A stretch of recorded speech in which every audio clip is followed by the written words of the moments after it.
はサラを助けるために戦う。シン、ありがとう。行け。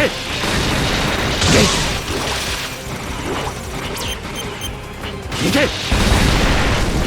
Hey everyone, and welcome back to the channel. Today we're taking a look at MACROSS Shooting Insight, a rare entry in the MACROSS franchise that actually made it to North America without the Robotech branding. It's an arcade-style shooter that mixes multiple gameplay styles, but does it live up to the legacy of this anime franchise? Well, let's find out.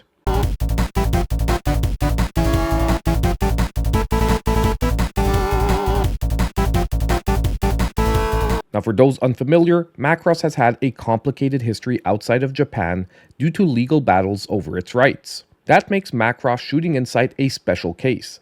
It's one of the few games in the franchise that Western fans can play without the Robotech influence. Developed by Kiminari Games, it brings together pilots and variable fighters from across the entire MACROSS timeline in a fast-paced shooter that shifts dynamically between different gameplay styles. And unfortunately, this leads to a game that struggles with storytelling. The idea of pulling pilots from across MACROSS history into one place is already a stretch, and the dialogue often feels out of character. The localization doesn't help either. It's awkward, stilted, and often hard to follow. Not to mention that if you're in handheld mode, the game expects you to read tiny subtitles in the bottom right corner while dodging enemy fire, making it nearly impossible to keep up with the plot. To top it all off, key content is missing. In Japan, characters from Super Dimension Fortress Macross were available as DLC, but due to licensing issues, that content isn't available in the Western release, and it's unlikely to be added. Now, what this unfortunately led to is almost halfway through my story playthrough, I almost ended up mashing through the cutscenes just because the storyline really wasn't adding anything to the experience.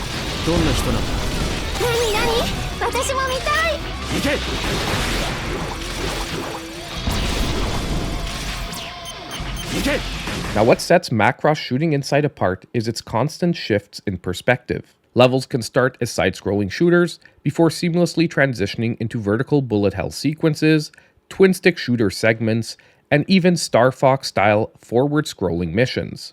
Each pilot available also has unique stats and weapons, with different gun types and missile counts depending on the variable fighter. Now, although this is an interesting take on the variable transformations that the variable fighter can take, unfortunately not having manual control over when you use what form sort of feels out of place for a Macross game.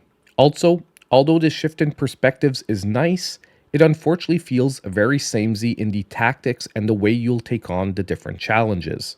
And especially the top-down sequences become very repetitive, where you simply have to destroy a certain number of satellites before being faced with a larger central satellite.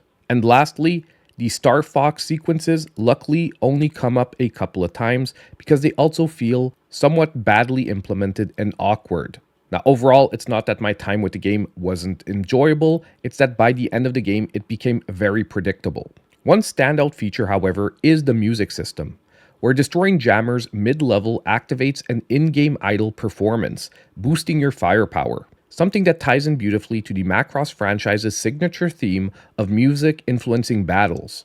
It's a clever nod to the series and adds a fun layer to the gameplay.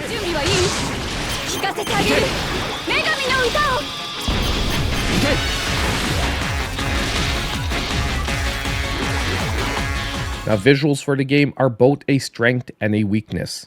The environments are detailed and packed with variety, but sometimes they're a bit too busy. Background elements can make it hard to distinguish enemies from scenery, leading to some frustrating moments. One early level, for example, is filled with layers of asteroids, making it difficult to tell which ones are actually in your flight path. But in fairness to the game, this is not a rare situation for a shoot-'em-up. And although maybe a little bit more could have been done to create separation, the game performs decently in this element. The music, on the other hand, was a pure strength for the game, being most of the time very upbeat and adding to the gameplay experience. And it was especially noticeable when you did manage to trigger that previously mentioned in-game idle performance, boosting not only your firepower, but also the pace of the music. On the Switch, performance is solid, with smooth gameplay during most levels.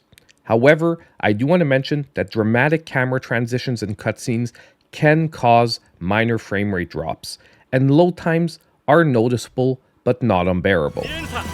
今救助に向かっています。待っててください。